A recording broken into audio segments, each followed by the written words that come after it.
সে আল্লাহ রাব্বুল আলামিনকে বলবে আমার কিছু কথা আছে তার ব্যাপারে। সে দুনিয়ার জীবনে আমাকে অন্যায়ভাবে মেরেছিল, অন্যায়ভাবে সে আমাকে হত্যা করেছে, পেট্রোল বোমার মাধ্যমে অন্যায়ভাবে সাধারণ জনগণকে মেরে ফেলা হয়েছিল। সাধারণ জনগণের কোনো অন্যায় ছিল না। সাধারণ জনগণ আপনার বিপক্ষে ওয়ারেন্ট জারি করবে, আপনি যত বড় আল্লাহওয়ালা হন না কেন।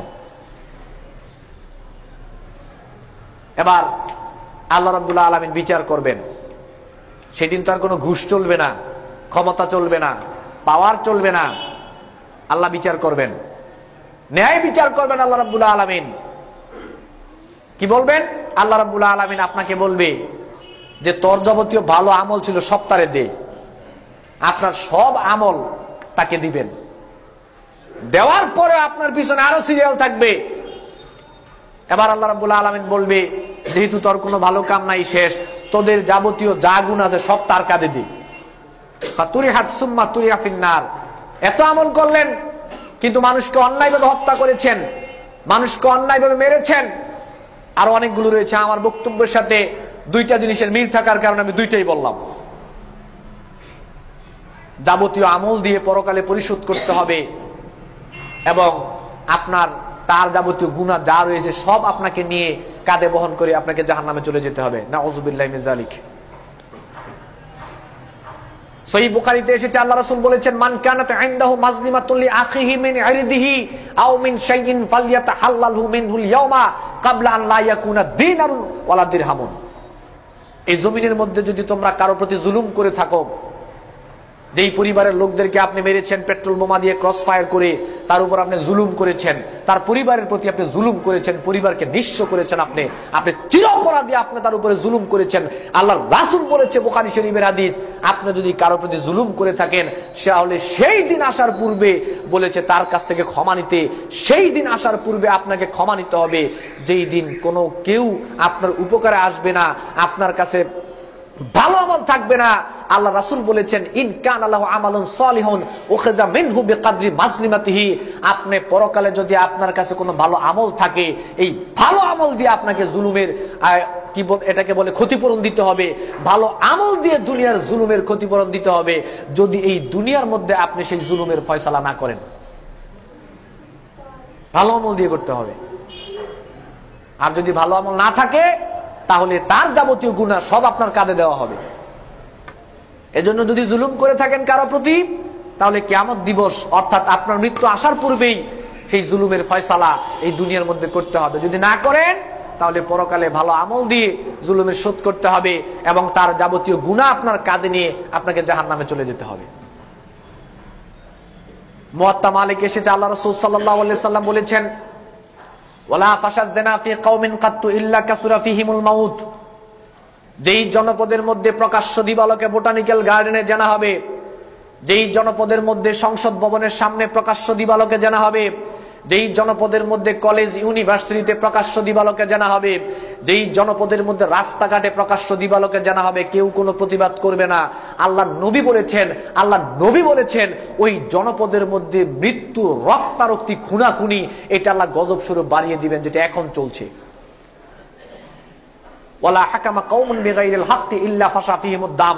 যেই জনপদের মানুষ কোরআন থাকার পরেও, যেই জনপদের মানুষ কোরআন থাকার পরেও কোরআন দিয়ে বিচার ফয়সালা করবে না, নিজস্ব মতবাদ দিয়ে মানব রচিত আইন দিয়ে যারা বিচার ফয়সালা করবে, আল্লাহ রাব্বুল আলামিন বলেছেন ওই জমিনের মধ্যে রক্তারক্তি আল্লাহ গজব স্বরূপ বাড়িয়ে দিবেন।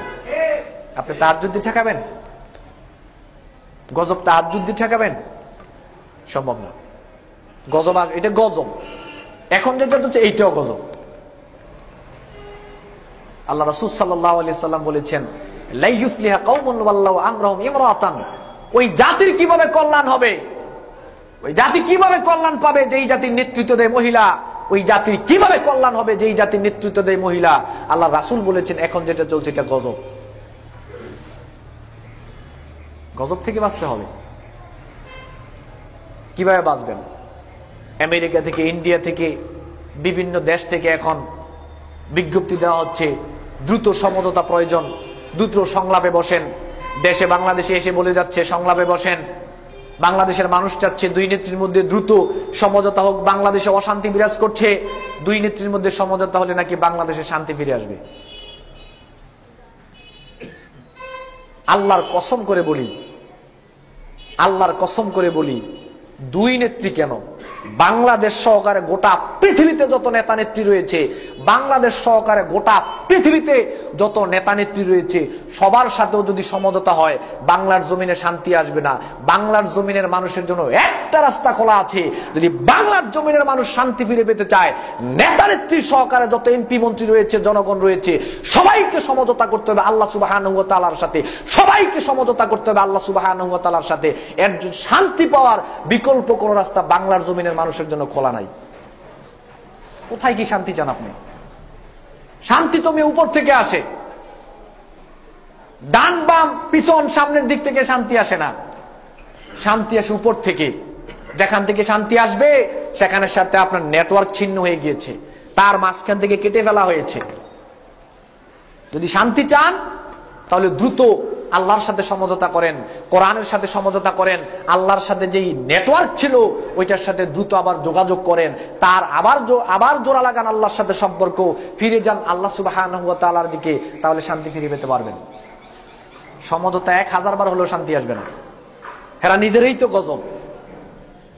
সূরা ইব্রাহিমের 1 নং আয়াতে আল্লাহ বলেছেন, কিতাবুন আনজালনাহু ইলাইকা লিতুখরিজান নাসা মিনাজ যুলুমাতি ইলান নূর। কোরআনকে আল্লাহ রাব্বুল আলামিন এই জন্য পাঠিয়েছেন যে মানুষের মধ্যে বিশৃঙ্খলা থাকবে, মানুষের মধ্যে অন্যায় থাকবে, জুলুম থাকবে, নির্যাতন থাকবে, অশান্তি থাকবে।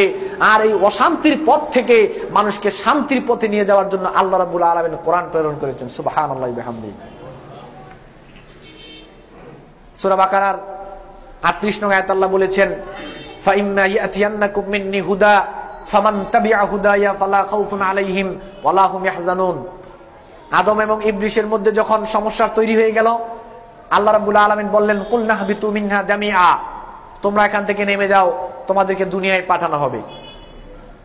আদম টেনশনে পড়ে গেলেন যে ইবলিসের কারণে আমাকে জান্নাত থেকে বের হতে হয়েছে, সেই তো দেখি আবার আমার সাথে দুনিয়ায় যাবে, সেখানে গিয়ে তো সে আবার অশান্তি তৈরি করবে, সমস্যার সৃষ্টি করবে। আদম টেনশনে পড়ে গেলেন। আল্লাহ রাব্বুল আলামিন বললেন যে না, টেনশন করার কোনো দরকার নাই, তোমরা দুনিয়ায় চলে যাওয়ার পরে আমি তোমাদের কাছে একটা গাইডলাইন পাঠাবো, কিতাব পাঠাবো। আমাদের সময়ে গাইডলাইন হচ্ছে কোরআন, কিতাব হচ্ছে আল কোরআন। যারা এই কোরআনকে আঁকড়ে ধরবে, কোরআনের সাথে যারা সমঝোতা করবে, কোরআনকে যারা মেনে নিবে, আল্লাহ রাব্বুল আলামিন বলেছেন তাদের মধ্যে অশান্তি থাকবে না, দুঃখ থাকবে না, দুর্দশা থাকবে না। ফালা খাউফুন আলাইহিম ওয়ালা হুম ইয়াহজানুন। কে বলেছেন? আল্লাহ বলেছেন। সূরা নিসার 59 নং আয়াত খোলেন, আল্লাহ রাব্বুল আলামিন বলেছেন, ইয়া আইয়ুহাল্লাযীনা আমানু আতিউল্লাহ ওয়া আতিউর রাসূল ওয়া উলিল আমরি মিনকুম। হে ঈমানদার সমাজ, আনুগত্য করো আল্লাহর, আনুগত্য করো তার রাসূলের, আর তোমাদের অধীনস্থ যারা দায়িত্বশীল উলিল আমর, তাদের আনুগত্য করো। দেখুন, আল্লাহ ভালো করেই জানেন দায়িত্বশীলদের মধ্যে যে মতানৈক্য তৈরি হবে, দায়িত্বশীল যে আরেক দায়িত্বশীলকে মেনে নিতে পারবে না, মানুষ তো হতেই পারে। এজন্য আল্লাহ রাব্বুল আলামিন বলেছেন, ফাইন তানাযাতুম ফি শাইইন ফারুদ্দু ইলাল্লাহি ওয়া রাসূল। যদি অধীনস্থ দায়িত্বশীলের মধ্যে মতানৈক্য দেখা দাও, অধীনস্থ দায়িত্বশীলের মধ্যে যদি মত পার্থক্য দেখো, তাহলে ডাইরেক্ট ফারুদ্দু ইলাল্লাহি ওয়া রাসূল, আল্লাহ এবং তার রাসূলের সাথে সমঝোতা করে নাও। অশান্তি দেখবা, বিশৃঙ্খলা দেখবা, ডাইরেক্ট ফারুদ্দু ইলাল্লাহি ওয়া রাসূল, আল্লাহ এবং তার রাসূলের দিকে ফিরে যাও, সমঝোতা করো আল্লাহ এবং তার রাসূলের সাথে, তাহলেই শান্তি আসবে।